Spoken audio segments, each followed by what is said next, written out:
الحمد لله رب العالمين حمد الشاكرين والعاقبة للمتقين وأفضل الصلاة وأكمل السلام على سيد الأولين والآخرين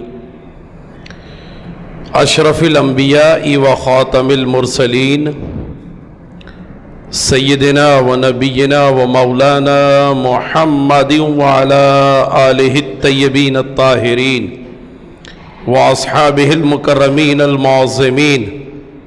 وأزواجه الطاهرات أمهات المؤمنين وأولياء أمته الراشدين المهديين أجمعين. أما بعد فأعوذ بالله من الشيطان الرجيم. بسم الله الرحمن الرحيم. وكذلك جعلناكم أمة وسطا لتكونوا شهداء على الناس ويكون الرسول عليكم شهيدا. صدق الله المولانا العظيم وبلغنا رسوله النبي الكريم الأمين ونحن على ذلك لمن الشاهدين والشاكرين والحمد لله رب العالمين. قال الله سبحانه وتعالى عز وجل في شان حبيبه إن الله وملائكته يصلون على النبي يا أيها الذين آمنوا صلوا عليه وسلموا تسليما. صلى الله تعالى على النبي الأمي وآله وصحبه صلى الله تعالى عليه وسلم. صلاة وسلاما عليك يا سيدي يا رسول الله وعلى آلك وأصحابك يا سيدي يا حبيب الله. گرامی مرتبت حضرت علامہ و مولانا سعیدی صاحب مدث اللہ العالی، حضرات مکرم سامعین محترم، مجھے جس عنوان پر بات کرنی ہے وہ عنوان اس تقریب کے روح رواں محترم مولانا فرحان قادری و عطاری صاحب نے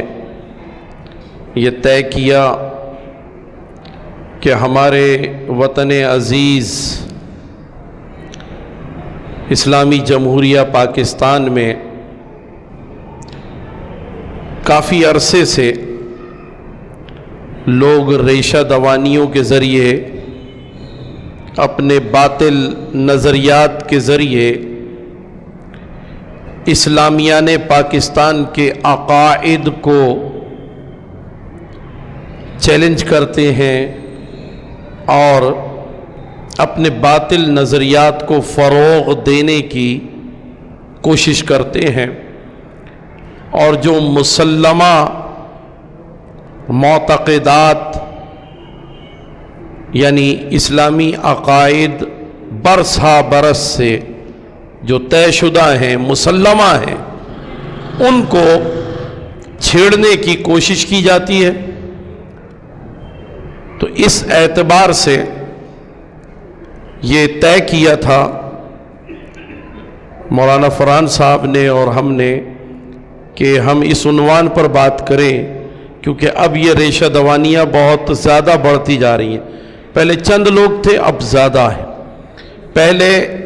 اسلامی شعار کا مذاق اس طرح نہیں بنایا جاتا تھا جس طرح اب بنایا جاتا ہے.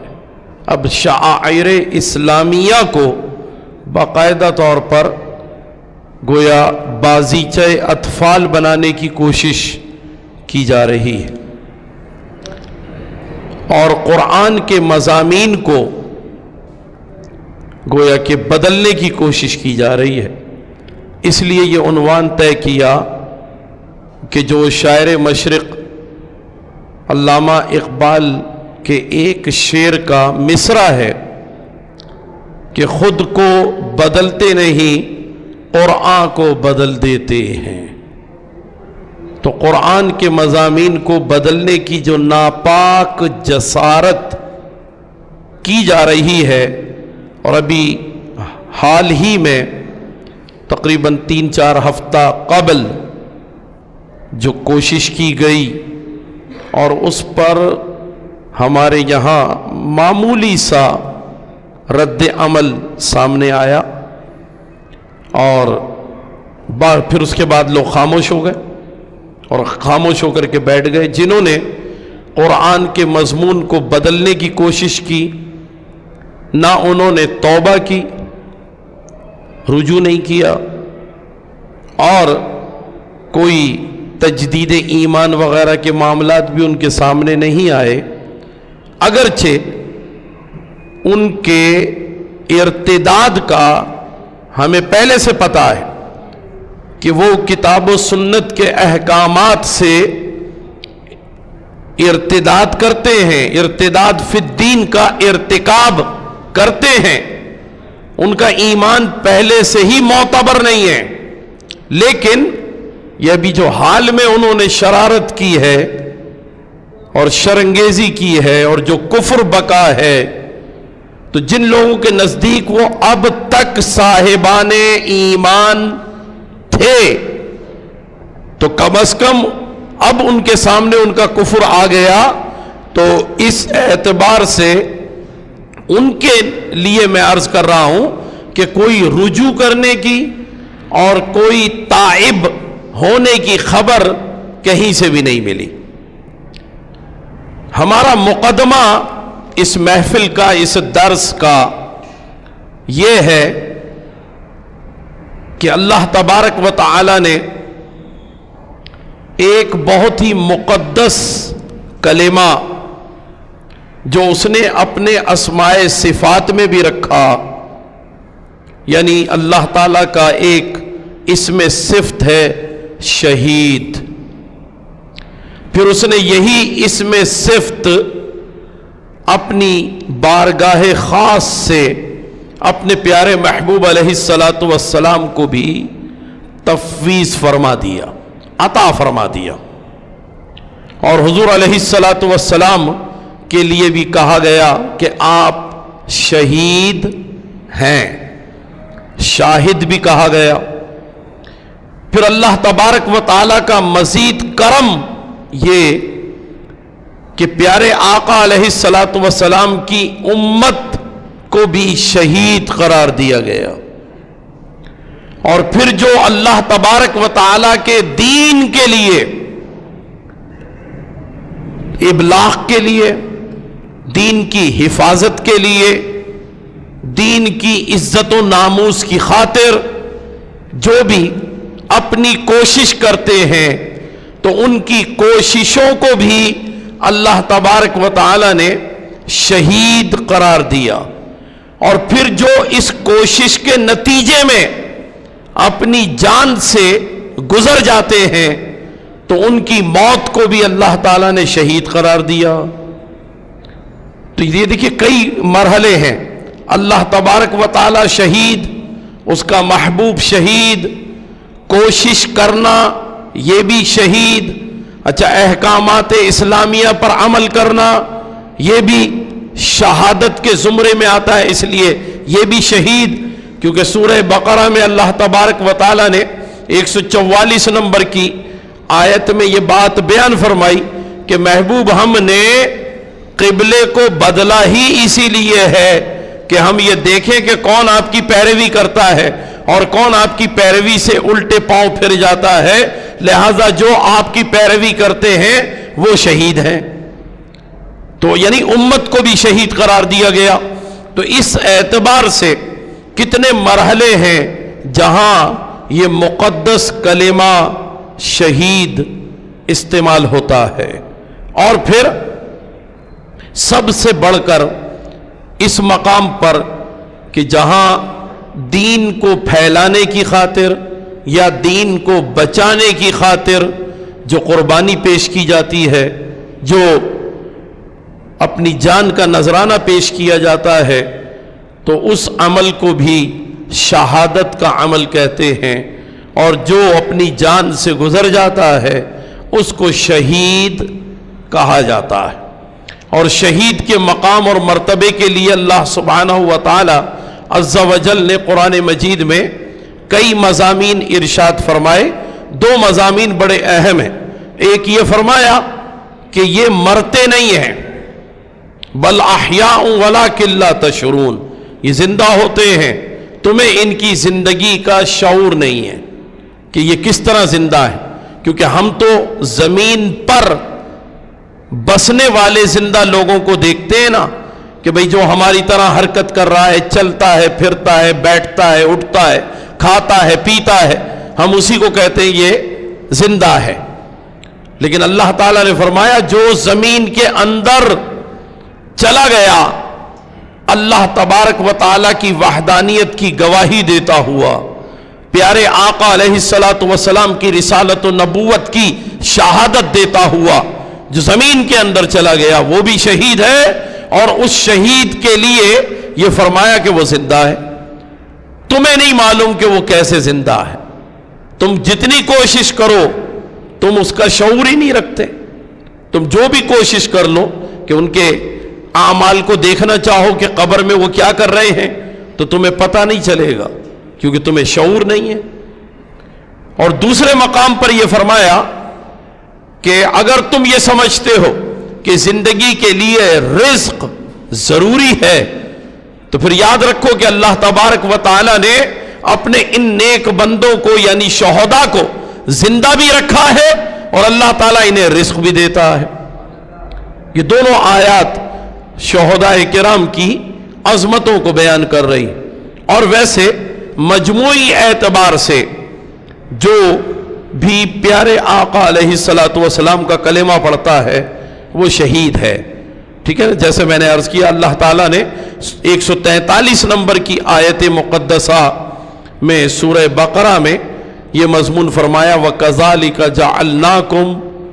أُمَّةً وَسَطًا لِتَكُونَ، کہ اور یہی بات ہے، یعنی یہ کہا جا رہا ہے کہ اس کے سوا کوئی اور بات نہیں ہے،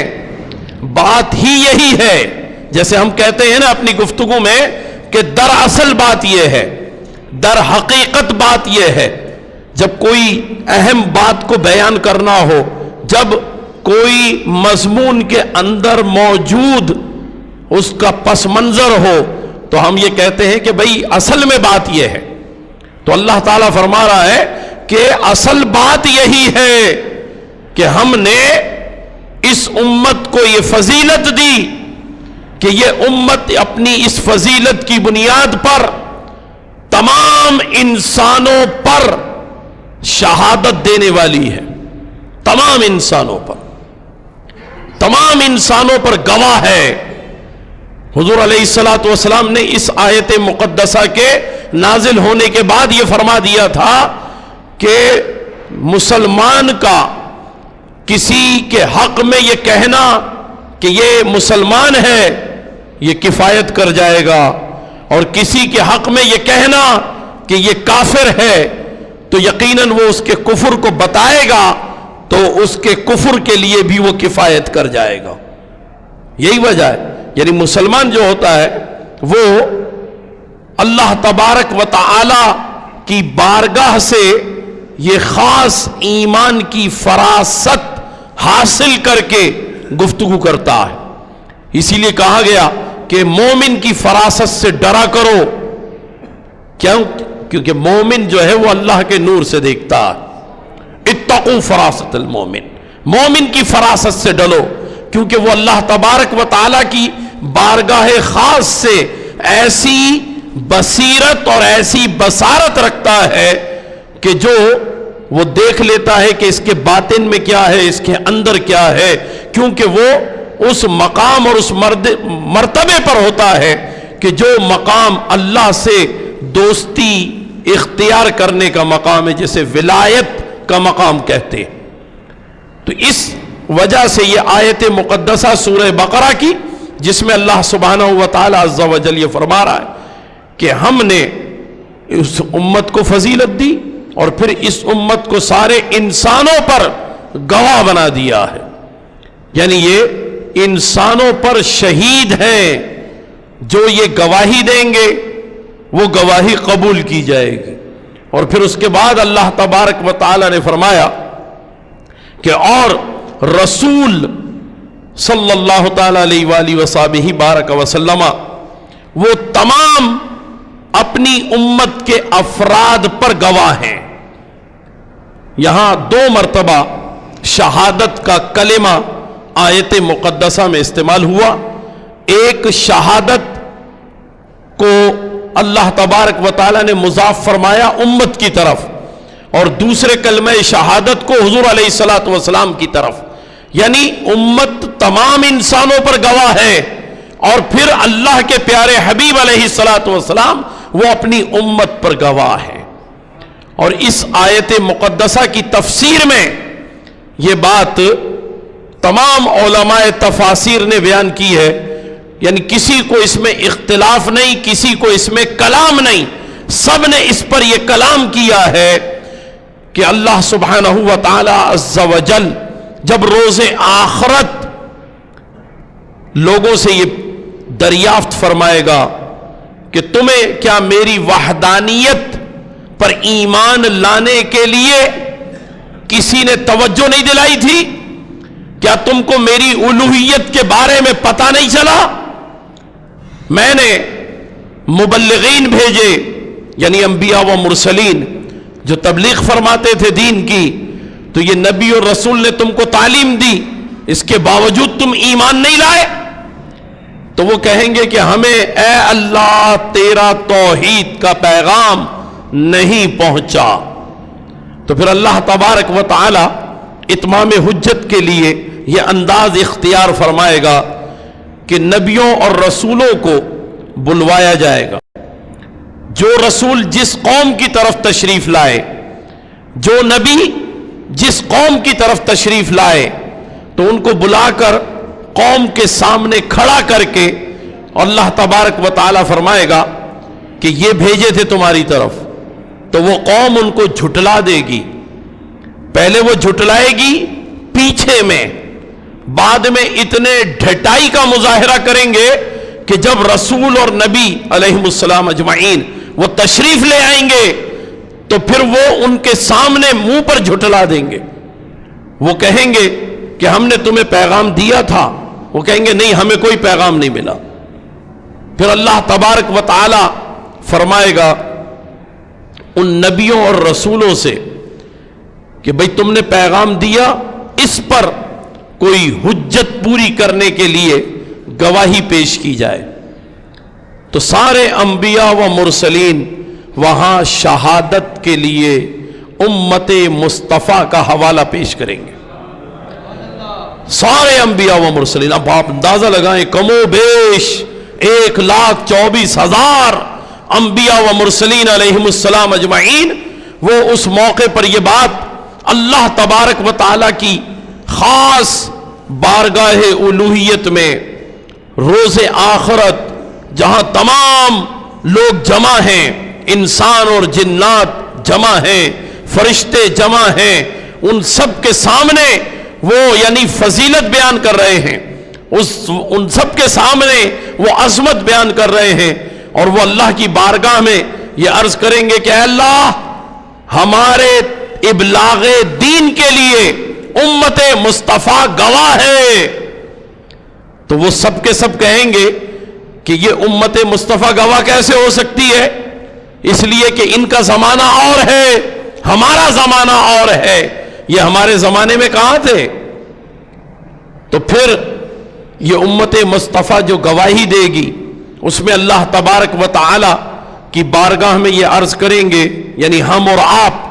کہ بے شک انبیاء و مرسلین علیہم السلام اجمعین نے اے اللہ تیرے دین کا پیغام ان کو پہنچایا تھا، مگر یہ منکر، یہ کافر، یہ مشرک رہے، انہوں نے قصدن آمدن دانستہ اپنے رسول کو جھٹلایا، اپنے نبی کی بات کو نہیں مانا، اور انہوں نے تیری وحدانیت اور الوہیت پر ایمان نہ لا کر اپنے کفر کو برملا ظاہر کر دیا، ہم گواہی دیتے ہیں کہ نبیوں اور رسولوں نے پیغام دیا، اور اس کی دلیل یہ ہے کہ ہمارے پاس اے اللہ جو تیرا کلام آیا، اور پھر وہ کلام ہر قسم کے نقص، ہر قسم کے عیب سے پاک، اور پھر تیرا وہ کلام کہ جس میں کسی کی یہ جرت نہیں ہو سکی کہ اس میں تحریف کر سکے، وہ بالکل غیر محرف کلام قرآن مجید برہان رشید ہمارے سامنے آیا۔ ہم نے اس سے یہ جانا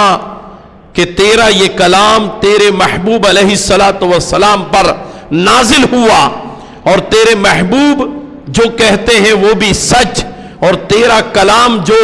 مضمون بیان کرتا ہے وہ بھی سچ۔ اس کے نتیجے میں ہم یہ گواہی دے رہے ہیں کہ ان انبیاء و مرسلین نے ابلاغ دین میں کوئی کمی نہیں کی، کوئی کسر اٹھا نہ رکھی، کوئی دقیقہ فروگزاشت نہیں کیا۔ انہوں نے یقینی طور پر اے اللہ جو تو نے ذمہ داری دی اس کے مطابق اپنا فریضہ انجام دیا ہے، اپنے نبوت کے اور اپنی رسالت کے حق کو ادا کیا ہے، اس میں کوئی کمی نہیں ہے۔ تو اس طرح یہ امت اللہ تبارک و تعالی کی بارگاہ میں ان تمام منکرین اور مشرکین جنہوں نے ماضی میں دین حق کو قبول نہیں کیا، تو ان کی یعنی انکار کی جو جرت ہے اس پر یہ امت گواہی پیش کرے گی، اور انبیاء و مرسلین کے لیے ان کا کہنا حجت ہوگا، اور اللہ تبارک و تعالیٰ اسے قبول فرمائے گا اور پھر فیصلہ فرمائے گا۔ یعنی آپ دیکھیں کہ امت مصطفیٰ کی گواہی پر یہ فیصلہ ہوگا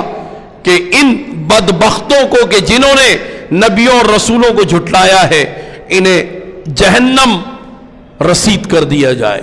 ان سب کو دوزخ کے عذاب میں ڈال دیا جائے اور ہمیشہ ہمیشہ کے لیے انہیں جہنم میں ڈال دیا جائے۔ تو یہ آیت مقدسہ کا یعنی ایک طریقے سے یوں سمجھ لیجئے کہ شان نزول بھی، اور اس کا وہ پس منظر کہ جس کے تحت حضور علیہ السلام نے جو کچھ فرمایا اسی کو علماء تفاسیر نے اپنی یعنی تفسیروں میں نقل کیا ہے۔ اس میں دو رائے کہیں بھی نہیں ہے، سب کا اس پر اتفاق۔ اب آپ غور فرمائیے کہ یہ شہادت کتنا اہم فریضہ ہے، اور جو شہادت دے اس کا منصب شہید ہونا کتنا بڑا منصب ہے۔ تو اب ایسے منصب کا، ایسے مقدس کلمے کا مذاق بنایا جائے اور یہ کہا جائے کہ بھئی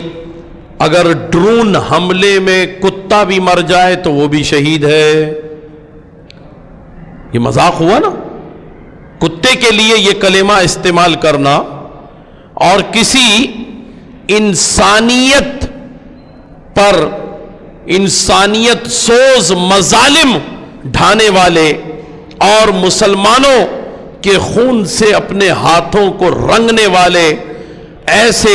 ظالموں کے لیے یہ کلمہ استعمال کرنا کہ حکیم اللہ محسود وہ بھی شہید ہے، تو یہ بھی قرآن کی توہین ہے۔ کتے کو شہید کہا گیا اور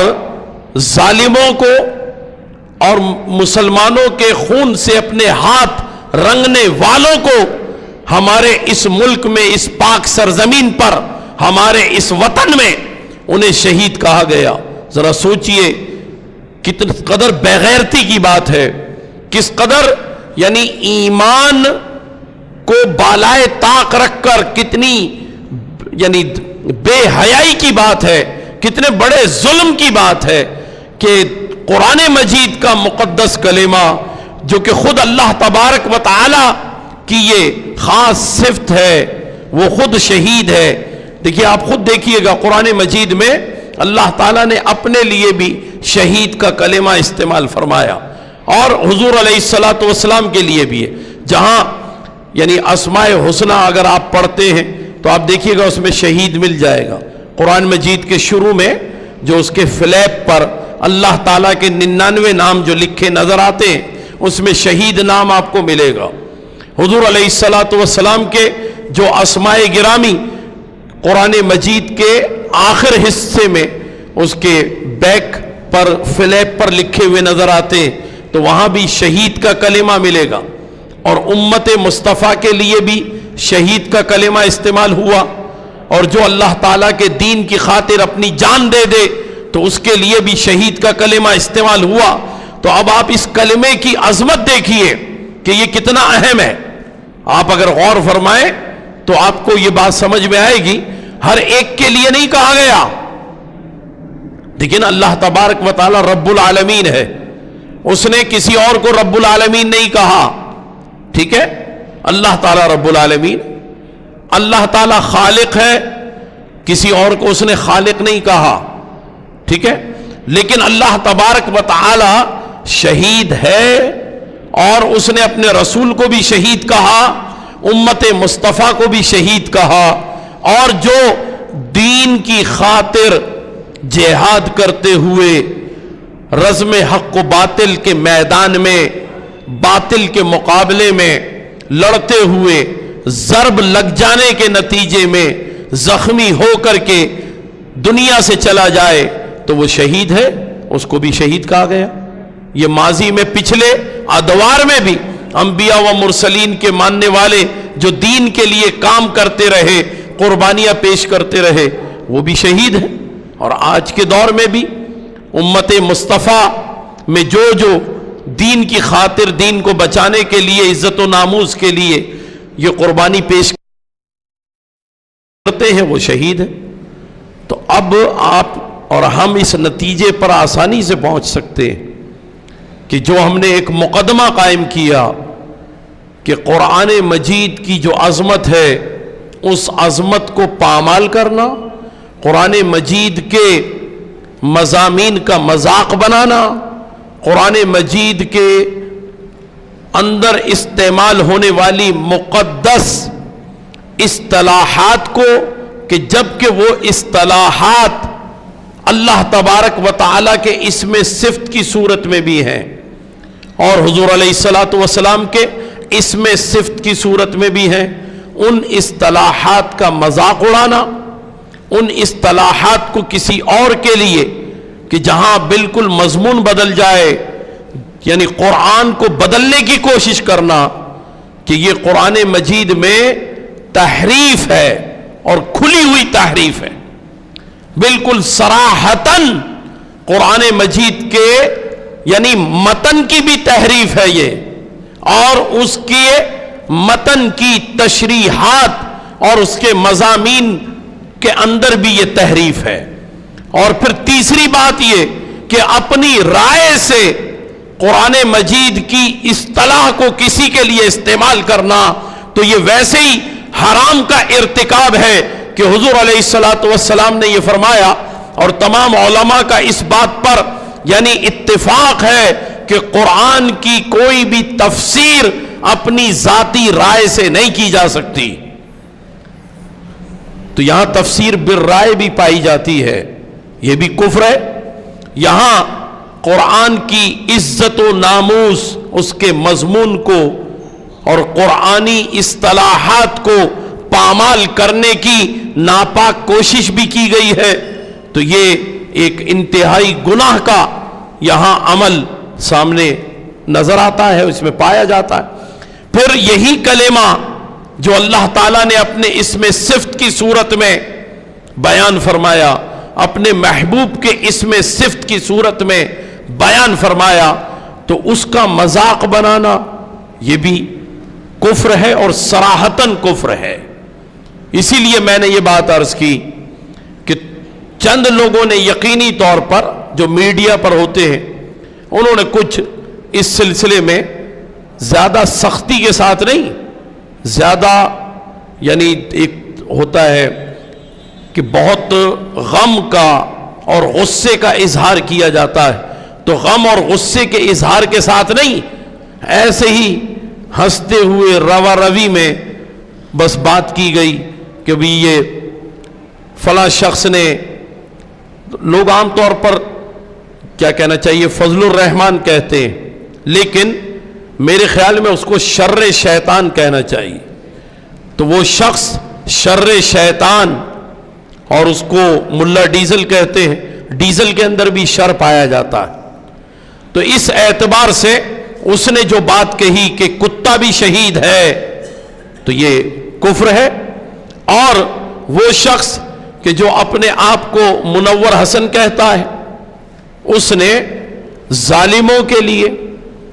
انسانوں کو اور مسلمانوں کو جو کہ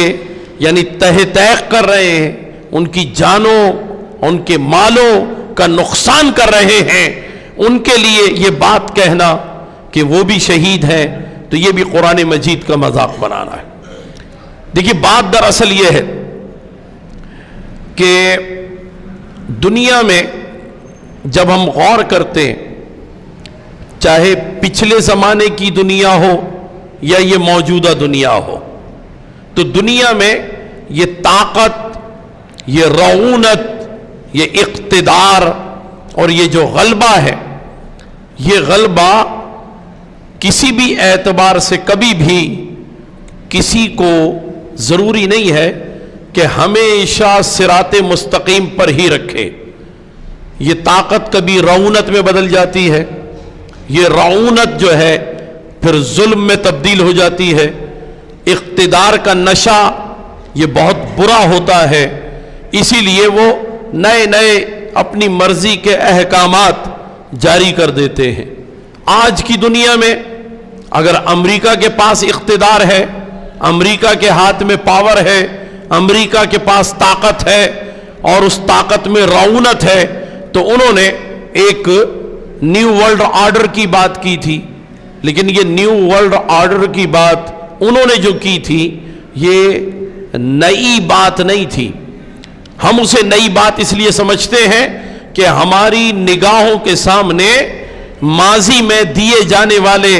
ایسے ورلڈ آرڈر ہماری نگاہوں کے سامنے نہیں ہیں، ہمارا مطالعہ نہیں ہے، یا اگر ہم نے مطالعہ کر لیا، اسٹڈی کر بھی لی، تب بھی ہمارے ذہن سے محو ہو گیا. ہمیں نہیں پتا کہ ایسے آرڈر تو پہلے بھی دیے جا چکے کہ جس سے کسی کی جان محفوظ نہ ہو، کسی کا مال محفوظ نہ ہو اور کسی کی عزت و آبرو محفوظ نہ ہو. یہ تو ماضی میں بھی ہو چکا ہے، یہ اب کی بات نہیں ہے. اگر آج نیو ورلڈ آرڈر کے تحت ڈرون حملے ہو رہے ہیں، آج نیو ورلڈ آرڈر کے تحت عراق پر چڑھائی کی جا رہی ہے، نیو ورلڈ آرڈر کے تحت افغانستان پر اتحادی افواج یعنی مسلح ہو کر کے آ کر کے لوگوں کے جان و مال، عزت و آبرو کو نقصان پہنچا رہے ہیں، یا یہی عمل شام میں اب دہرایا جا رہا ہے، یا ابھی 14 مہینے پہلے لیبیا میں یہ عمل دہرایا جا چکا ہے، تو یہ سب کچھ نیا اس لیے لگ رہا ہے کہ چہرے بدل گئے ہیں، کردار بدل گئے ہیں اور کام کرنے کے آلات بدل گئے ہیں. ورنہ یہ ورلڈ آرڈر جو ہے یہ پہلے بھی دیا جا چکا ہے. میں اس ورلڈ آرڈر کی اگر ایک تاریخ بیان کرنا چاہوں تو بہت زیادہ وقت لگ جائے گا. صرف اس کو اختصار کے ساتھ، میں اس کی تفصیل میں نہیں جاتا، اجمالاً میں عرض کر دیتا ہوں کہ دیکھیے یہ آرڈر جو ہے سب سے پہلے یزید نے دیا. یہ آرڈر پاس کیا اس نے، اور اس نے کہا مدینۃ المنورہ پہ حملہ کرو. امام علی مقام امام حسین رضی اللہ تعالیٰ عنہ کی دردناک اور المناک شہادت کے بعد مدینۃ المنورہ پہ حملہ کروایا گیا، مکۃ المکرمہ پہ حملہ کروایا گیا، اور حملہ کرنے کے لیے باقاعدہ فوج کو روانہ کیا گیا. فوج کا سپہ سالار بھی تھا اور پھر وہاں کا موجودہ جو گورنر تھا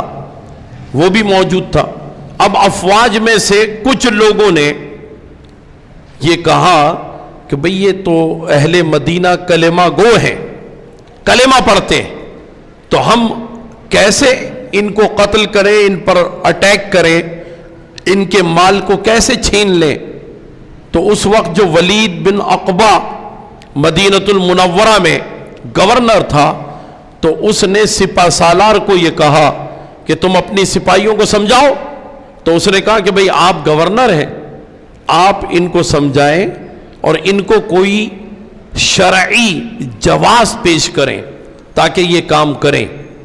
تو ولید بن عقبہ نے یہ کہا کہ میں گورنر ہوں، مدینے کا مالک ہوں، 3 دن کے لیے، 3 دن سے زیادہ نہیں، 3 دن کے لیے میں ہر سپاہی کے لیے مدینے میں رہنے والے کی جان مباح کرتا ہوں، 3 دن کے لیے مدینے والے کا مال مباح کرتا ہوں، 3 دن کے لیے مدینے میں رہنے والی عورتوں کی عزت اور عصمت مباح کرتا ہوں. 3 دن کے لیے تم یہ کام کرو. اس کے باوجود بعض سپاہی جو جھجک رہے تھے تو اس پر یہ کہا گیا کہ جو تمہارے سامنے ڈر کے مارے تمہیں سنانے کے لیے کلمہ پڑھ لے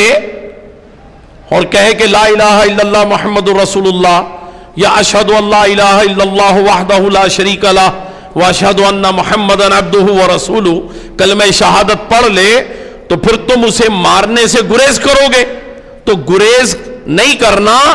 تم بسم اللہ اللہ اکبر پڑھ کر خنجر اس کے گلے پہ چلا کر اس کی گردن کو الگ کر دینا.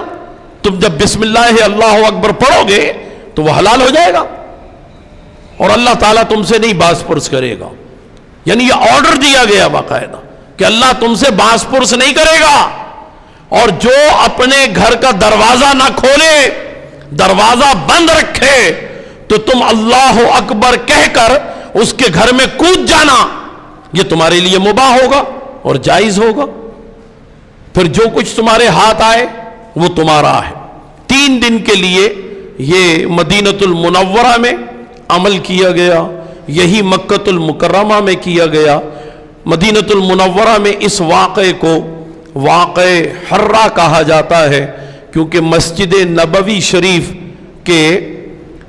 اگر قبلہ رخ کھڑے ہو جائیں تو بائیں جانب جنت البقیع شریف ہے اور جنت البقیع شریف کے عقبی حصے میں تقریباً 2 میل کے فاصلے پر حرہ ایک علاقہ ہے. اس حرہ شرقیہ اسے کہتے ہیں. وہاں یہ افواج میدان میں جمع ہوئی تھی اور وہاں سے انہوں نے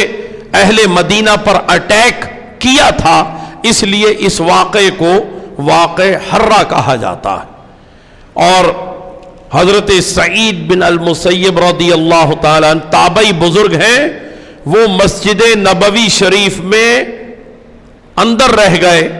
اور باہر نکلنے کا موقع نہیں ملا، گھر جانے کا موقع نہیں ملا. تو وہ کہتے ہیں کہ میں 3 دن تک جب تک یہ قتل و غارت گری کا بازار گرم رہا میں مسجد نبوی شریف میں رہا. یزیدی افواج نے گھوڑے باندھ دیے اور مسجد کے اندر بھی گھوڑے باندھ دیے گئے. میں اندر چھپا رہا، میں یہ فکر میں تھا کہ یہاں نماز کیسے ہوگی اور اذان کیسے ہوگی. تو مجھے قبر رسول صلی اللہ تعالیٰ علیہ وآلہ وسلم سے آواز آئی کہ سعید تیاری کرو نماز کی،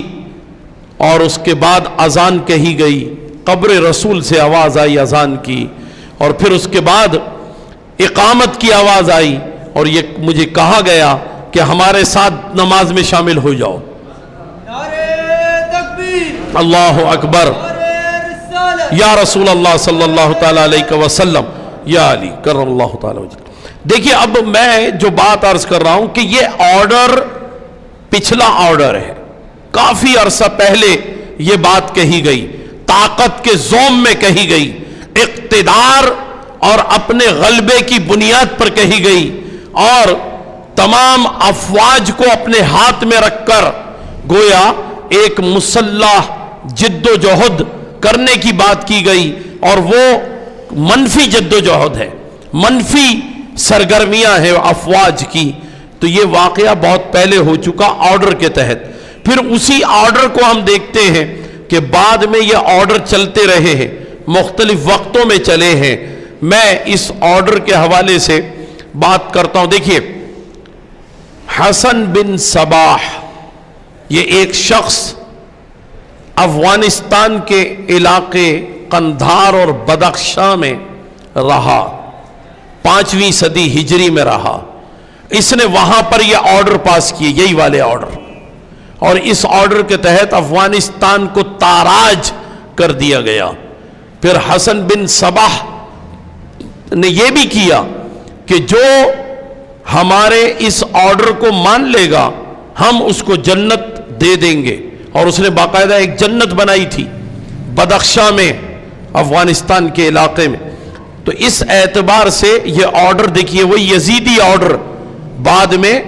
اس خارجی نے، حسن بن صباح جس کا نام ہے، اس نے اس کو اختیار کیا۔ پھر یہی آرڈر ایک اور خارجی فتنہ برپا کرنے والے عرب کے علاقے میں محمد بن عبد الوہاب نجدی نے یہی آرڈر پاس کیا۔ اس نے یہی کہا کہ تمہارے لیے مدینے والوں کا خون مباح ہے، مدینے والوں کا مال تمہارے لیے مباح ہے، اور مدینے والوں کی عورتوں کو اپنی لونڈی بنا لو، کنیز بنا لو، باندیاں بنا لو، یہ بھی تمہارے لیے مباح ہے۔ تو یہ سب کچھ ہوا۔ یزیدی افواج نے جب مدینہ المنورہ پر حملہ کیا تو 1000 سے زائد کنواری جوان لڑکیاں حاملہ ہو گئیں، اور جب حسن بن صباح نے یہ کام افغانستان میں، ایران میں، ٹرکی میں کیا تو اس کے نتیجے میں بھی ہزاروں کی تعداد میں عورتیں جو ہیں وہ جو کنواری تھیں یا بیوہ تھیں یا مطلقہ تھیں، شادی شدہ نہیں تھی، شادی شدہ کی بھی عزت پامال کی، لیکن جو شوہر والی نہیں تھی ان کو، ان کے ساتھ جو زیادتیاں کی اس کے نتیجے میں وہ بھی حاملہ ہوئیں، ناجائز اولاد ہوئی۔ اسی طریقے سے محمد بن عبد الوہاب نجدی نے جب یہ کام مدینہ المنورہ میں، پھر مکہ المکرمہ میں، اس کے بعد طائف میں بھی کیا، مسلسل اس نے یہ تمام جگہوں پر اپنے لوگوں کو لے کر، جو درعیہ کے علاقے، ریاض اس کو نجد کہتے تھے، یہ موجودہ سعودی عرب کا دارالحکومت ریاض، یہاں پر یہ درعیہ کا ایک علاقہ ہے، وہاں کے قزاق بڑے مشہور ہیں، ڈاکو جو حاجیوں کے قافلے لوٹا کرتے تھے، ان حاجیوں کے قافلے لوٹنے والے قزاقوں کو ساتھ ملا کر اور مزید لوگوں کو دولت کا لالچ دے کر، اقتدار کا لالچ دے کر، اور ان کو دیگر معاملات میں طمع اور حرص ان کے اندر بیدار کر کے ان کے ذریعے جو ہے یہ فسق و فجور اور یہ گمراہی کا سلسلہ قائم کیا گیا۔ مدینہ المنورہ میں محمد بن عبد الوہاب نجدی نے یہی کام کروایا، مکہ المکرمہ میں یہی کام ہوا۔ مکہ المکرمہ میں اہل مکہ وہ مقابلے پر نہیں آئے، انہوں نے کہا یہ حرم کی پاک سرزمین ہے، یہاں پر خون ہم نہ گرائیں، اگر دوسرے گراتے ہیں تو اللہ تعالیٰ ان کی گرفت فرمائے گا۔ اسی طریقے سے طائف پر بھی یہی حملہ ہوا اور اہل طائف کو بھی نقصان پہنچایا گیا۔ جدہ والوں پر حملہ ہوا، جدہ والوں کو بھی نقصان پہنچایا گیا۔ پھر ہم دیکھتے ہیں اس کے بعد کہ یہی ورلڈ آرڈر جو اقتدار کے نشے میں کیا جاتا ہے، ہندوستان کی سرزمین پر کچھ لوگوں نے سید احمد رائے بریلوی اور اسماعیل دہلوی کی قیادت میں ایک مسلح جد و جہد کی اور منفی جد و جہد کی۔ کوئی اسلام کو اس سے فائدہ نہیں پہنچا، اسلام کو نقصان پہنچا، تو یہ اسلام کو نقصان پہنچاتے ہوئے مختلف علاقوں سے گزرتے ہوئے یہ حاکم یاغستان سے آ کر کے بالا کوٹ کے علاقے میں ٹکرائے۔ یہ بالا کوٹ کا علاقہ یعنی جہاں بالا کوٹ واقع ہے، جہاں کالام کی بستی ہے، جہاں اس سے متصل سوات وغیرہ کے علاقے ہیں، اور پھر یہ علاقہ بالکل آگے وہاں تک چلا گیا ہے لداخ اور ہنزا تک، تو یہاں کے یہ سارے علاقے جتنے بھی ہیں، یہاں پر ایک سلطنت تھی، اس سلطنت کو یاغستان کہا جاتا تھا، اور اس سے ہٹ کر یہ دوسری سلطنت تھی جس کو افغانستان کہا جاتا تھا۔ تو جب یہ پاکستان نہیں بنا تھا، میں آپ سے 1857 کی جد و جہد آزادی اور جہاد آزادی سے پہلے کی بات کر رہا ہوں، تو اس وقت اس متحدہ ہندوستان کے قریب قریب جو ممالک تھے، ان میں یاغستان اور افغانستان یہ دونوں ایک دوسرے کے پڑوسی ملک تھے۔ تو یاغستان کا جو حاکم تھا اس کا نام تھا یار محمد خان۔ کتنا پیارا نام ہے، یار محمد خان۔ تو اس یار محمد کو جو شیطان کے یار تھے نا پسند نہیں کرتے تھے، کیونکہ وہ تو محمد کا یار ہے نا، تو جو شیطان کے یار تھے وہ پسند نہیں کرتے تھے، کیونکہ وہاں پر اللہ تبارک و تعالی کے بہت سے اولیاء کرام کے مزارات واقع، تو وہاں پر ان کے اعراس مقدس بنائے جاتے تھے، وہاں پر اسلامی عقائد کے مطابق اپنی زندگی گزاری جاتی تھی، جو ان کو پسند نہیں تھی۔ چنانچہ یہ انگریزوں کے ساتھ مل کر رائے بریلوی اور اسماعیل دہلوی نے حاکم یاغستان کے ساتھ جو مقابلہ کیا، اس وقت بھی اپنی فوج کو یہ آرڈر دیا کہ جو تمہارے سامنے آ جائے، چاہے وہ کلمہ پڑھنے والا کیوں نہ ہو، اس کو ذبح کر دو، جو تمہارے سامنے اس کا مال آ جائے تو وہ مال چھین لو، وہ تمہارا اپنا مال ہے۔ اور اسی طریقے سے یہ کہا گیا کہ ان کی جو عورتیں ہیں ان عورتوں کو کنیز اور باندیاں بنا لو، یہ پہلے بھی کیا گیا، کیونکہ وہاں کافی عرصے سے یہ اسماعیل دہلوی کی قیادت میں بیٹھے ہوئے تھے پہاڑوں میں، تو افواج کے لوگوں نے، سپاہیوں نے کہا کہ ہم اپنے گھروں سے دور ہیں اور ظاہر ہے ہمارے اندر جذبات ہیں، ہیجان ہے، برانگیختگی ہے، تو ہم اپنی شہوت کو کیسے پورا کریں؟ تو ان لوگوں نے آرڈر دیا کہ تم اللہ اکبر کا نعرہ لگاؤ اور کسی بھی گھر میں کود جاؤ، اور جو بھی عورت ملے اس عورت کے ساتھ اپنی شہوت کو پورا کر لو، یہ تمہارے لیے حلال ہے، یہ تمہارے لیے جائز ہے۔ یہ رائے بریلوی اور اسماعیل دہلوی نے اس وقت کہا۔ پھر اس کے بعد یہی بات اب کی گئی، طالبان اور ظالمان نے یہی بات کی، میرا شاہ میں یہی ہوا، سوات میں یہ کیا گیا، اور شمالی وزیرستان میں یہی ہو رہا ہے، جنوبی وزیرستان میں یہی ہو رہا ہے، مسلسل یہی ہو رہا ہے، بلکہ اب وہاں کے لوگ بھی ان کے ساتھ اس عمل میں مل گئے ہیں، کیونکہ یہ اپنی ہوس پوری کر کے عورتوں کی عزتوں کو تاراج کر کے جب وہاں سے جاتے ہیں، کیونکہ یہ امریکہ انہیں پالے ہوئے ہیں طالبان، تو یہ ایک ایک گھر میں 4-4 5-5 ہزار ڈالر دے کر کے جاتے ہیں، تو ان کو ڈالر ملتے ہیں، تو وہ کہتے ہیں کہ ایک بار تو بہن کی عزت اتر ہی گئی نا، اب دوبارہ بھی اتر جائے تو کیا فرق پڑتا ہے۔ تو اس اعتبار سے یہی آرڈر جو یزید سے شروع ہوا ہے، میں نے بہت مختصراً بات عرض کی ہے، یزید نے یہ آرڈر دیا تھا، ولید بن عقبہ نے اس کی توثیق کی تھی، اور پھر اس کے بعد سے یہ آرڈر چلا آ رہا ہے، اور اس طریقے سے نقصان پہنچایا جا رہا ہے۔ اب ذرا آپ غور کیجئے، اسی آرڈر کو بیت اللہ محسود نے دیا، یہی آرڈر جلال الدین حقانی نے دیا، یہی آرڈر سراج حقانی نے دیا، یہی آرڈر قاری حسین نے دیا، ٹھیک ہے، یہی آرڈر فضل اللہ نے دیا، یہی آرڈر صوفی محمد نے دیا، اور یہی آرڈر حکیم اللہ محسود نے دیا۔ تو یہ سب کے سب جو مارے گئے، ان میں سے 1-2 بچے ہیں، میں نے جو نام لیے، جلال حقانی اور سراج حقانی زندہ ہیں، باقی صوفی محمد زندہ ہے، اور اکثر لوگ مارے گئے۔ تو یہ جتنے بھی مارے گئے، ان کے لیے پھر یہ کہنا،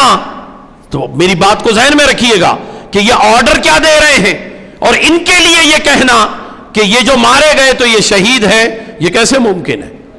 آپ غور تو کیجئے، ان کے ہاتھوں سے جو مر جائے وہ جہنمی، اور یہ خود جب مر جائیں تو ان کو شہید کہہ کر کے ان کو جنت کا سرٹیفکیٹ دے دا، ان کو جنت میں کوئی محل الاٹ کرنا کیا یہ منور حسن کے ہاتھ میں ہے، اس کے اختیار میں؟ یہ اللہ تبارک و تعالیٰ کی طرف سے جو جزا اور سزا کے فیصلے ہونے ہیں، یہ فیصلے کسی اور کے ہاتھ میں کیسے آ سکتے ہیں؟ جو شارع علیہ السلام نے فیصلہ کیا ہو اسے کوئی اپنے ہاتھ میں کیسے لے سکتا ہے؟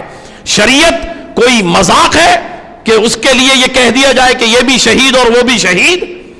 اللہ سبحانہ و تعالیٰ عز و جل کے پیارے محبوب علیہ السلام کو جب ایک صحابی نے آ کر کے یہ عرض کیا کہ وہ فلاں صحابی جو ہے، فلاں شخص جو ہے وہ بڑی بہادری کے ساتھ لڑا ہے اسلام کی خاطر، یا رسول اللہ آپ کی طرف سے اس نے بڑا دفاع کیا ہے،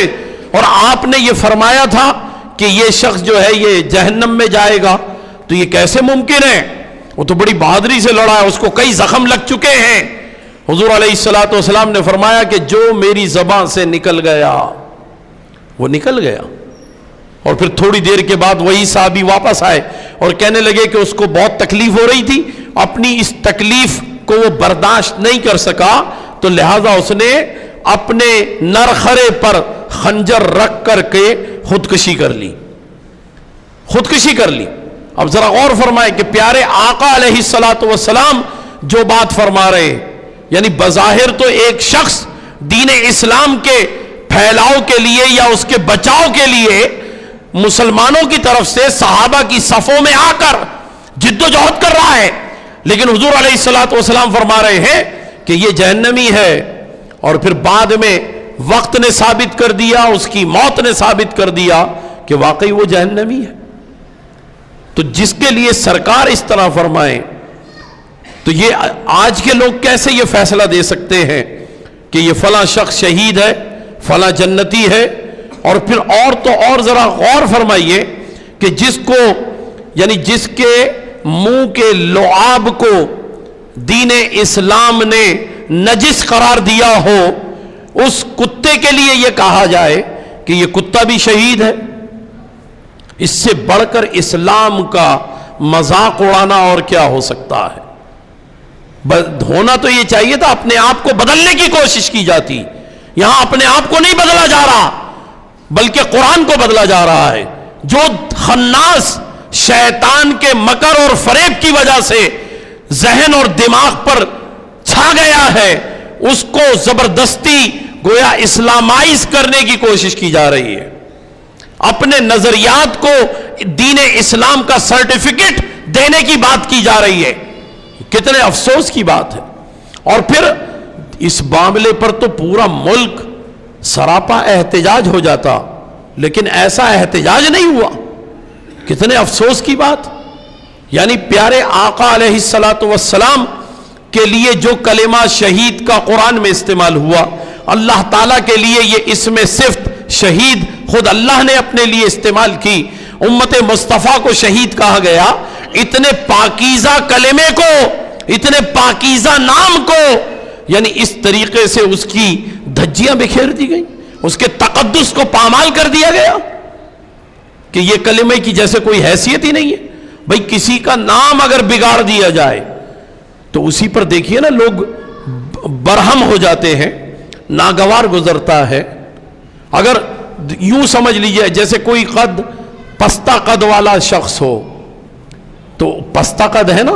اگر یہ سچائی بیان کرے منہ پر، یہ کہے بھئی یہ تو بونا ہے، یا کوئی لمبے قد کا ہو اور یہ کہا جائے بھئی یہ لمبا آدمی ہے، اس کی عقل تو ٹخنوں میں ہے، اس طرح کے محاورے بولے جائیں تو یہ بھی توہین کے زمرے میں آتے ہیں کہ آپ نے انسانیت کی توہین کی ہے۔ اس کا بلند قد جو ہے وہ اپنی مرضی سے نہیں ہے، اللہ تعالیٰ نے اسے بلند قامت بنایا ہے۔ جو پستہ قامت ہے اللہ تعالیٰ نے اسے پستہ قامت بنایا ہے۔ تو جب اس طرح کے جملے انسانیت کی تذلیل میں آتے ہیں، انسانیت کی توہین میں آتے ہیں، اللہ تعالیٰ کی مخلوق، اللہ تعالیٰ کے دست قدرت کے شاہکار کی توہین میں آتے ہیں، تو پھر سوچئے کہ جو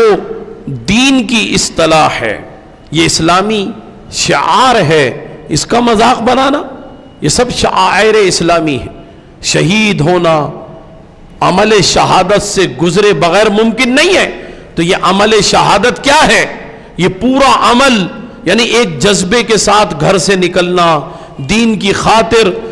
کہ میں اپنے دین کی حفاظت کروں گا، میں نبی پاک صلی اللہ تعالی علیہ وآلہ وسلم کی عزت و ناموس پر قربان ہو جاؤں گا. یہ سب جد و جہد کرنا، یہ کوشش کرنا. تو ایسی کوشش کرنے والے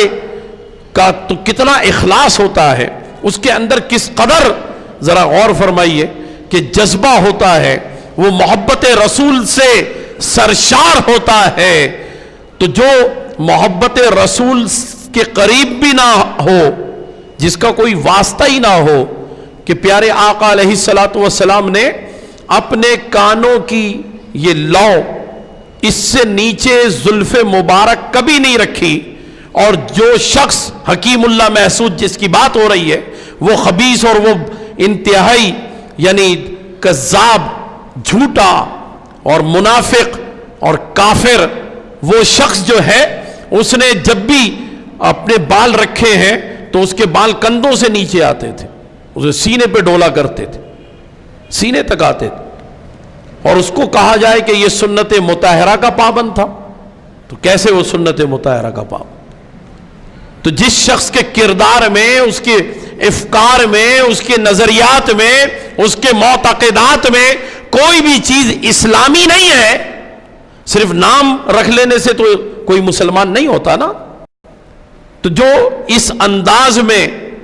گویا مسلمانوں کو نقصان پہنچا رہا ہے اور اسلامی شعار کو نقصان پہنچا رہا ہے، تو اسے کسی بھی طور پر شہید نہیں کہا جا سکتا. وہ تو واصل جہنم ہو گیا، وہ تو مر گیا، وہ قتل ہو گیا، وہ دنیا سے گزر گیا،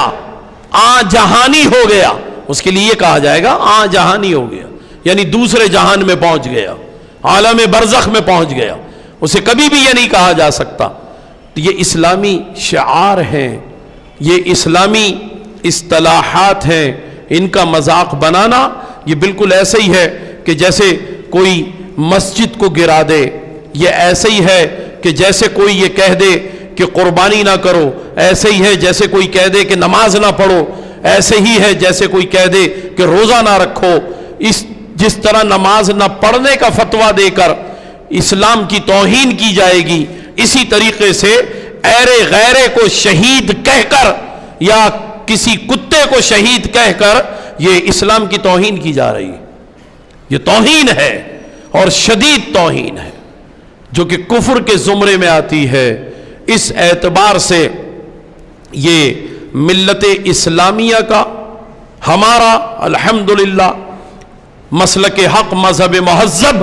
اہل سنت و جماعت کا یہ موقف ہے کہ یہ کافر تو پہلے بھی تھے، مرتد پہلے بھی تھے، واجب القتل پہلے بھی تھے، لیکن جن کے نزدیک ان کا گیا گزرا اسلام معتبر تھا، کہ کیونکہ ان کو اسلام کی ایک سند مل جاتی ہے نا، وہ چیف الیکشن کمشنر کی طرف سے، الیکشن کمیشن کی طرف سے، کہ بھئی چلو یہ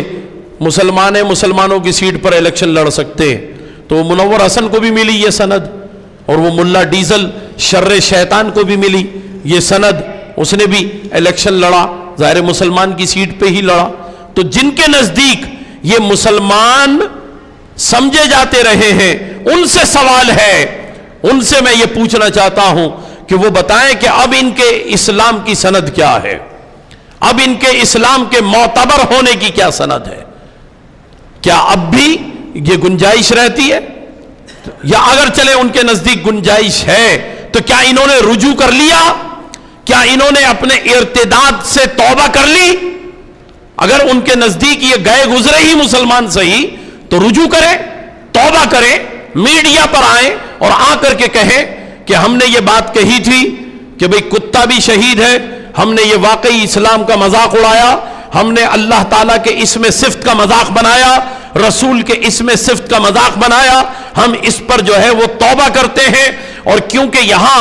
حضور علیہ السلام کے اسم صفت کی بھی توہین ہوئی ہے، لہذا اس توہین پر مقدمہ یہ بنتا ہے